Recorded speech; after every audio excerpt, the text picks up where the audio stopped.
여호수아 17장 14절에서 18절까지 말씀입니다.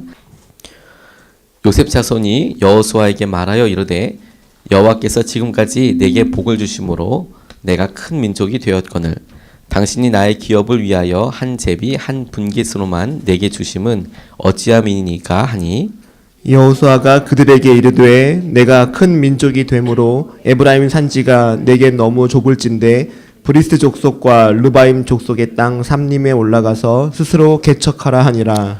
요셉 자손이 이르되 그 산지는 우리에게 넉넉하지도 못하고 골짜기 땅에 거주하는 모든 가나안 족속에게는 벳스한과 그 마을들에 거주하는 자이든지 이스라엘 골짜기에 거주하는 자이든지 다 철병거가 있나이다 하니 여호수아가 다시 요셉의 족속 곧 에브라임과 므낫세에게 말하여 이르되 너는 큰 민족이요 큰 권능이 있은즉 한 분깃만 가질 것이 아니라 함께합니다. 그 산지도 내 것이 되리니 비록 삼림이라도 내가 개척하라.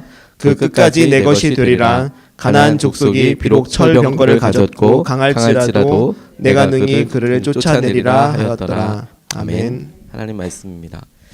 하나님의 함께하심을 경험하는 특별한 새벽 32번째 날을 맞았습니다. 하나님께서 날마다 이렇게 새벽에 기도하게 하시고 말씀을 붙잡게 하실 때 주시는 말씀 때문에 얼마나 깜짝깜짝 놀랐는지 모릅니다. 일부러 이렇게 정한 것처럼 하나님께서 기가 막힌 타이밍으로 기가 막힌 도전들을 우리에게 말씀하여 주시는데 오늘 말씀을 통해서도 하나님께서 우리의 연약함을 뛰어넘는 하나님께서 예비하신 축복을 누리게 하신다라고 붙잡게 되었습니다. 여호수아로 인하여서 하나님께서 땅 분배하는 일까지 하게 하시는데 그들이 분배를 하고 날 때 요셉 자손들 곧 에브라임과 므낫세 지파가 땅을 받고 나서 다시 바로 이야기합니다. 한 분깃만 주시면 어떡합니까? 땅이 모자랍니다. 내게 함께하고 있는 사람들이 더 많은 것 같습니다. 이렇게 이야기하는데 여호수아를 통해서 하나님께서 그들에게 또 다른 믿음의 도전과 또 다른 것을 보게 해주시는 것이 우리에게도 똑같이 도전이 되겠다 이런 생각을 하게 되었습니다. 본문을 통해서 하나님께서 우리에게도 동일하게 도전하시는 것에 대해서 붙잡은 것이 무엇이냐면 스스로 개척하는 축복이 있다라는 것이죠. 이것이 축복인 거구나. 하나님께서 함께 해주시는 통로인 거구나. 이렇게 붙잡게 되었습니다. 오늘 본문 말씀 15절 말씀에 보면 여호수아가 그들에게 이르되 내가 큰 민족이 되므로 에브라임 산지가 내게 너무 좁을진데 브리스 족속과 르바임 족속의 땅 삼림에 올라가서 스스로 개척하라. 이렇게 나와 있습니다. 우리가 조금만 기억해 보면 이스라엘 사람들이 그 자기에게 분배되어 있는 땅을 온전히 소유하지 못한 것에 대해서 떠올릴 수가 있습니다. 그곳에 살고 있는 이방 사람들 다 쫓아내서 산 것이 아니라 그냥 같이 살기 시작하고 혹은 일부러 어떤 여러 이유들로 인하여서 그들과 전쟁하지 않고 넘어가서 함께 살고 그렇게 했던 것을 우리가 기억하고 있죠. 근데 그럼에도 불구하고 처음에 이들이 땅을 더 달라고 이야기하는 겁니다. 너무 좁다고. 하나님께서 주신 것이 너무 작다고. 이거 더 큰 거 주어야 되는 거 아니냐고. 그런데 내 어떤 모습, 내가 지금 하고 있는, 내가 준비하고 있는, 반응하고 있는 이런 모습은 따져보지 않고 준 것만 가지고 이거 너무 적다. 더 큰 거 줘야 되는 거 아니냐. 이렇게 이야기하고 고백하는 것이 마치 제 모습, 우리의 모습과도 참 비슷하다는 생각을 하게 됐습니다. 온전함이 아니라 큰 것만 놓고 구하더라. 내게 더 큰 것이 있어야 된다고만 생각을 하더라. 그런데 제가 너무 은혜가 되고 감사했던 것은 무엇이냐면 그렇게 이야기하면 야, 너 자신을 좀 알아야지. 그거 줘도 너 못한다 라고 하나님께서 여호수아를 통하여서 그들의 믿음을 비하한다거나 그들의 믿음의 현 주소를 꼬집듯이 이야기하시는 게 아니라는 거죠. 하나님께서 그들에게 전혀 다른 이야기들을 하세요. 너 그거 너 준 땅이나 제대로 해. 다 쫓아내기나 해. 그러면 널널하게 남을 거야. 널널하게 남을 거야. 그 도시도 다 못하잖아. 이게 아니라 그렇다면 너희들이 스스로 개척해서 가져 라고 이야기하고 계시는 것이죠. 하나님의 시선 자체가 하나님께서 가나안 사람들을 쫓아내시고 이스라엘 백성들에게 그 땅을 주시는 목적 자체가 얼마나 땅을 갖게 되느냐 혹은 그 땅이 무엇이냐 이게 아니라 내가 이 모든 과정들 가운데 너와 함께하고 네가 내가 하나님인 것을 알게 될 것이다. 너희들이 하나님 나를 경험하게 될 것이다. 함께하고 있는 것을 경험하게 될 것이다. 그게 하나님께서 이스라엘 백성들에게 약속을 주시고 그 약속에 대해서 땅을 신실하게 주신 것에 대한 과정과 결과이고 모든 것이었거든요. 그러니까 하나님께서 땅을 주십시오, 더 주십시오라고 이야기하는 사람 이스라엘 백성들에 대해서 약점을 이야기하시거나 그들의 한계를 이야기하시는 것이 아니라 그래? 그렇다면 너 스스로 하나님 나와 함께 동행할 수 있는 믿음의 실험을 해라 라는 것으로 제게는 읽혀졌어요. 하나님께서 우리에게 도전하실 때 이것이 하나님을 더 경험할 수 있는 방법으로 하나님께서 이끌어 가시고 붙잡고 계시는 거구나. 살림에 올라가서 네가 그것을 해라. 하나님께서 공급해 주실 것이다. 하나님으로부터 공급받는 일을 너희가 경험해라 라고 말씀하고 계시는 것이죠. 하나님과 함께하고 있는 사람들에게만 주시는 특권입니다. 이게 하나님이 공급하심을 경험하고 하나님이 그것을 통해서 함께 하신다는 것을 알게 하고 있는 것이요. 제가 이 말씀을 읽으면서 얼마나 공감이 되고 하나님께서 이거 정말 진짜구나 라고 무릎을 치면서 묵상하면서 너무 기뻤습니다. 제게 개척의 축복인 것을 요즘 마음으로 깊이 누리고 있거든요. 하나님께서 우리에게 도전해 주시고 하나님 이 땅에 여러 일들이 많지 않습니까? 여러 교회들이 많지 않습니까? 어려운 교회들도 많지 않습니까? 새로운 교회가 더 필요합니까? 하나님께서 이 모든 과정들 가운데 어떤 일을 하시겠습니까? 여러 것들이 다 기도 제목이 되었고 하나님께서 그것을 기도할 때마다 하나씩 넘게 해주시는 것이죠. 평생 그런 일을 한번 해볼 수 있을까? 이런 마음이 제 안에도 있었던 것 같습니다. 평생 교회를 한번 개척해 볼 수 있을까? 처음부터 교회가 서가는 것을 경험해 볼 수 있을까? 두렵고 떨리는 일이기도 하고 하나님께서 그 가운데 어떤 일을 할지 예상만 하지 모르는 것이죠. 어떤 게 어려움이 될지조차도 모르게 되는 것이죠. 그냥 시작하는 것이죠. 그런데 지나면서 하나님께서 제게 주시는 가장 커다란 은혜가 무엇이냐면 하나님께서 이것을 하나하나 열어주시는 거구나. 기도하는데 이것을 하나님께서 듣고 계시고 말씀하여 주시고 이것을 하나님께서 주시는 은혜를 주시는 거구나.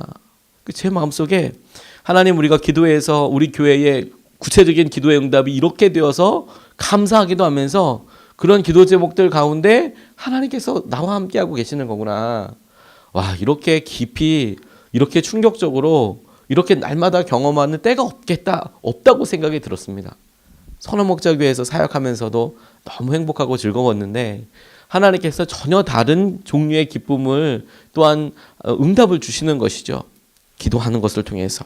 그래서 제 주위의 목사님들이 혹시라도 개척에 대해서 물어보시면 저는 조금 빠른 느낌도 있지만 강권할 것 같아요. 강추해봐라 한번. 전혀 다른 믿음이 열리게 된다. 전혀 다른 믿음의 세계를 보게 될 거다. 마치 골프를 하는 골프 선수와 야구라는 야구 선수가 발달되는 근육이 다르지 않겠습니까? 농구 선수와 배구 선수도 발달되는 근육이 다릅니다. 쓰는 게 다르기 때문에 그렇습니다. 뭐가 더 좋다 나쁘다 이렇게 얘기할 수는 없지만 농구를 열심히 하는 농구 선수들은 농구에 맞게 특화되어서 근육이 발달하고 키도 크고 그러는 거고 그래서 몸도 좋고 하는 거고 배구 선수들은 또 쫙쫙 빠져서 점프하고 이렇게 하는 게 또 아름답게 그렇게 변화되는 것처럼 하나님께서 구체적으로 하나님을 경험하는 것들을 우리에게 허락하여 주시는 거구나 알게 되었습니다. 하나님께서 함께 하시고 하나님께서 이끌어 가신다면 스스로 개척하고 하나님께서 이렇게 주시는 것이 하나님을 경험하는 통로가 되고 이게 놀라운 축복이 되는 것이구나. 하나님 이 은혜를 이 축복을 우리에게 날마다 주십시오. 이렇게 붙잡고 함께 기도하고 싶습니다. 두 번째로 붙잡은 게 무엇이냐면 철병거야말로 하나님께서 우리를 통하여 받으시는 놀라운 간증이 되겠구나. 철병거쯤은 있어야 간증이 되겠구나. 이런 생각을 하게 됐어요. 철병거 정도는 있어야. 17절 18절 말씀에 보면 여호수아가 다시 요셉의 족속 곧 에브라임과 므낫세에게 말하여 이르되 너는 큰 민족이요 큰 권능이 있은즉 한 분기만 가질 것이 아니라 그 산지도 내 것이 되리니 비록 삼림이라도 내가 개척하라 그 끝까지 내 것이 되리라 가나안 족속이 비록 철병거를 가졌고 강할지라도 내가 능히 그를 쫓아내리라 하였다고 말씀하십니다. 저는 여호수아를 통해서 하나님께서 이스라엘 백성들에게 대하여 주시는 게 너무 감사해요. 믿음에 대해서 너 연약해, 너 온전하지 않아라고 하나님께서 혹은 여호수아가 말했다면 아무 말 못했을 텐데 하나님이 그 부분에 대해서 그래도 믿음이라고 봐주시는 거 아니에요? 그래, 그대로 네가 한번 해봐. 그럼 들어가서 삼림에서 네가 점령해라. 그렇게 말씀하여 주시는데 이스라엘 백성들은 또 뭐라고 항변하듯이 이야기하냐면 우리가 거기는 철병거가 있어요. 거긴 삼림이고 나무들 많은 이런 데고 게다가 철병거가 있어요. 라고 말을 하는 것이죠. 당시에 이 철병거는 요즘으로 이야기하면 전차와 탱크 같은 그런 것입니다. 일단 부딪히면 이길 수가 없었거든요. 우리가 조금만 기억을 해보면 다윗이 활동하던 때에 사울과 요나단, 왕자 요나단이 블레셋과 전투를 할 때에 이런 기록이 나옵니다.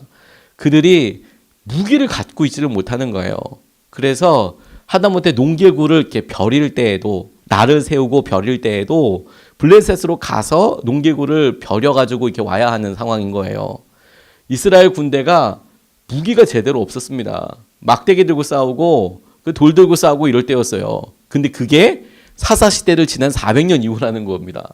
그런데 지금 가나안 땅을 점령할 때에 거기에 있는 가나안 땅 족속의 사람들은 철병거를 가지고 있대요. 그러면 이거는 탱크랑 돌이랑 싸우는 거예요. 말 가지고 병거가 이렇게 가지고 오면 이건 이스라엘 백성들이 어떻게 감당할 수가 없는 그런 상황인 거죠. 어떻게 잽이 안 되는 거예요. 근데 이렇게만 생각할 것이 아니라 전쟁에 있어서 철병거를 쓸 수 있다라는 것은 다만 그들이 탱크를 가지고 있다 뿐만이 아니라 이 사람들에게는 전쟁의 여러 노하우가 이미 축적되어 있고 전쟁에 있어서 철병거를 쓸 수 있을 만큼의 전술도 있고 경험도 있고 이런 압도적인 군사력의 차이를 이야기하는 것이죠. 다만 그냥 어디서 꿔다 놔서 철병거 몇 개 세워놓고 자 우리 이거 있다 이게 아니라 이 사람들은 전쟁에 있어서 병거를 사용할 줄 알고 그러면 말을 이용해서 더 커다란 전쟁 또 전혀 다른 스케일로 전쟁을 할 줄 아는 거구나. 이렇게 다양하게 질문되고 확인할 수가 있는 거거든요. 그래서 에브라임과 므낫세 지파가 그 사람들은 철병거 있어요 라고 이야기하는 것이 이건 게임이 안 됩니다. 그냥 말로만 그렇게 이야기하는 거냐 정말 게임이 안 되는 것이죠. 이스라엘 백성들은 성막을 나를 때나 수레 썼지 전쟁할 때 쓰지 않았거든요. 그런데 전쟁할 때 그 수레를 쓰는 사람들과 싸워야 한다는 거 쉽지 않죠. 근데 그럼에도 불구하고 오히려 여호수아는 에브라임과 므낫세가 너희들 땅 달라고 할 때 큰 민족이라며. 근데 너희들 과연 큰 민족이야. 그리고 큰 권능도 함께하고 있어.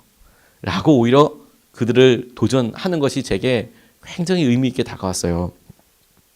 철병과 같은 어려움이 있습니다. 우리 앞에 있는 것들이 철벽처럼 움직이질 않는 겁니다. 그리고 백전백패한다고 이야기합니다. 부딪히면 망한다고 이야기합니다. 그런데 그렇게 뻗어시 보이는 철병거에 대해서 하나님과 믿음의 사람들이 이야기하고 생각하는 것이 다르더라는 것이죠. 그것을 통해서 네가 하나님이 내게 권능을 주시는 것을 알게 될 것이다. 그것을 통해서 하나님이 너와 함께하고 계시는 것을 알게 될 것이다. 그것을 통해서 하나님이 우리의 삶에 놀랍게 인도하고 계시는 것을 알게 될 것이다. 하나님은 오히려 그렇게 우리에게 도전하고 계시는 것이죠. 그야말로 철병거쯤 있어야 네가 하나님께서 행하시는 은혜를 보게 될 것이다 라고 믿게 하시는 것이죠. 우리는 이것의 명확한 예를 이미 알고 있습니다. 가나안 족속들이 살고 있었던 그 땅보다 더 초강대국과 이스라엘은 이미 싸운 적이 있습니다. 애굽이었습니다. 애굽은 당시의 모든 나라들을 점령할 수 있을 만큼의 강력한 힘을 가지고 있었고 심지어 이스라엘을 따라왔던 뒤쫓아왔던 애굽의 군대는 병거들이 따라왔습니다. 대부대가 따라왔습니다. 병거를 이끌고 말을 이끌고 다 잡아서 다시 그들을 종으로 복속시키겠다라고 엄청나게 많은 사람들이 따라왔습니다. 그런데 홍해에 다 수장되었습니다. 하나님께서 이스라엘 백성들을 통해서 승리하게 하셨던 방법이 무엇이냐면 아예 그들과 맞닥뜨려서 뻔히 철병거와 싸우면 질 수도 있다는 상황을 맞닥뜨리게 한 것이 아니라 하나님의 말씀에 순종했을 때 하나님은 하나님의 방법으로 철병거들을 그냥 다 수장시켜 버리셨죠. 그게 하나님께서 이스라엘 백성들에게 내가 너와 함께하고 있고 너와 함께하고 있는 사람들에게만 보여주신 권능이었다라는 것이죠. 근데 하나님이 에브라임과 므낫세가 이야기할 때에 내가 너희와 함께하고 동일한 권능과 역사하심 우리에게 이끌어 주신다라는 것이죠. 그러니까 오히려 철병거 갖고 있는 사람들, 철병거처럼 보이는 장애, 방해물, 어려움 이런 것들이 우리에게는 큰 간증이 되겠구나. 하나님의 역사하심을 경험하게 되는 큰 믿음의 간증이 되겠구나. 이걸 놓고 기도해야겠다 하는 생각이 제게 들었습니다. 아버지 하나님, 철병거 때문에 두려워하는 것이 아니라 오히려 철병거로 인하여서 주님 앞에 드리는 놀라운 간증이 있게 해주십시오. 놀라운 축복이 있게 해주십시오. 하나님을 그렇게 경험하게 해주십시오. 우리가 하나님 때문에 스스로 개척하여 나가는 자리들이 하나님 임하시는 자리가 되게 해주시고, 철병거와 같은 어려운 환난들 때문에 하나님께서 역사하시는 것을 더 분명히 보게 하여 주시옵소서. 오늘 아침에 우리가 이 말씀을 붙잡고 함께 기도하겠습니다.